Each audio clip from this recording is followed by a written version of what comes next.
আসসালামু আলাইকুম। আপনারা যেটা দেখতে পাচ্ছেন সেটা হলো একটি লং টপস। এই টপসের কাপড় কিন্তু অনেক বেশি সুন্দর, আপনারা দেখতে পাচ্ছেন। আর এই কাপড়টি হচ্ছে জর্জেট কাপড়, হোয়াইট কালার আর ব্ল্যাক কালারের কম্বিনেশনে তৈরি। ছোটো ছোটো ফুলের মধ্যে কাপড়টি অনেক বেশি সুন্দর।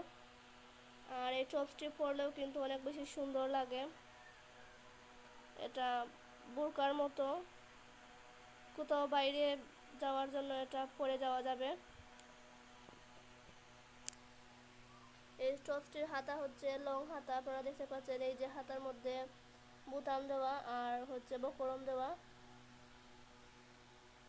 আর এর বুকের মধ্যে কিন্তু বুতাম দেওয়া আছে, এই যে সুবুতাম আপনারা দেখতে পাচ্ছেন। এই যে অনেক বেশি সুন্দর এই ডিজাইনটা। আর এর বুকের মধ্যেও কিন্তু কুচি দেওয়া, এই যে আপনারা দেখতে পাচ্ছেন কুচি। অনেক বেশি সুন্দর এই বোরকাটি। আর এই বোরকার গেরও কিন্তু অনেক বেশি।